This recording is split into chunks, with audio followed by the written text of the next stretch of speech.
കർശന സുരക്ഷയിൽ സത്യപ്രതിജ്ഞാ ചടങ്ങുകൾ വൻ ആഘോഷമാക്കാൻ കോൺഗ്രസ്. ശൈലിമാറ്റത്തിന്റെ ഭാഗമായി ക്ലിഫ് ഹൌസ് കൂടുതൽ പണം ചെലവാക്കി മോടി പിടിപ്പിക്കേണ്ടതില്ലെന്ന് നിയുക്ത മുഖ്യമന്ത്രി വി.ഡി. സതീശൻ നിർദ്ദേശം നൽകി. അതിനിടെ ചീഫ് സെക്രട്ടറിക്ക് പെൻഷനും ആനുകൂല്യങ്ങളും നേരത്തെ പ്രഖ്യാപിച്ചുള്ള സർക്കാർ ഉത്തരവ് വിവാദമായി.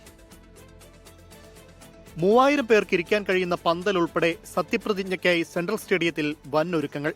കർണാടക മുഖ്യമന്ത്രി സിദ്ധരാമയ്യ, ഉപമുഖ്യമന്ത്രി ഡി.കെ. ശിവകുമാർ, തെലങ്കാന മുഖ്യമന്ത്രി രേവന്ത് റെഡ്ഡി, ഹിമാചൽ പ്രദേശ് മുഖ്യമന്ത്രി സുഖീന്ദർ സിംഗ് സുഖു, രാഹുൽ ഗാന്ധി, പ്രിയങ്ക ഗാന്ധി തുടങ്ങിയവർ പങ്കെടുക്കും. പാസുമായി വരുന്നവർക്ക് മാത്രമേ പ്രവേശനമുണ്ടാവുകയുള്ളൂ.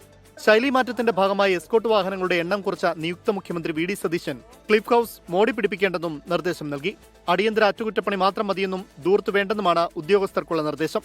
മുഖ്യമന്ത്രിയുടെ ഓഫീസും മോടി പിടിപ്പിക്കൽ വേണ്ടെന്ന് നിർദ്ദേശിച്ചിട്ടുണ്ട്. ജൂണിൽ വിരമിക്കുന്ന ചീഫ് സെക്രട്ടറിക്ക് പെൻഷനും മറ്റ് ആനുകൂല്യങ്ങളും 2 മാസം മുമ്പേ പ്രഖ്യാപിച്ച് സർക്കാർ ഉത്തരവിറക്കിയതും വിവാദമായി. സാധാരണഗതിയിൽ വിരമിക്കലിന് ഒരാഴ്ച മുമ്പ് മാത്രം പുറത്തിറക്കാറുള്ള ഉത്തരവ് പുതിയ സർക്കാർ വരുന്നതിന് തൊട്ടുമുമ്പിറങ്ങിയതിൽ അസാധാരണത്വമുണ്ടെന്ന വിമർശനം ഒരു വിഭാഗം ഉദ്യോഗസ്ഥർ ഉയർത്തുന്നു.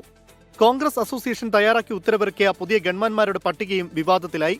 RSS ബന്ധമുള്ളവരും പെരുമാറ്റ പ്രശ്നത്തിൽ ആരോപണ വിധേയരായവരും പട്ടികയിലുണ്ടെന്നാണ് കോൺഗ്രസിലെ തന്നെ ആക്ഷേപം. 24 തിരുവനന്തപുരം.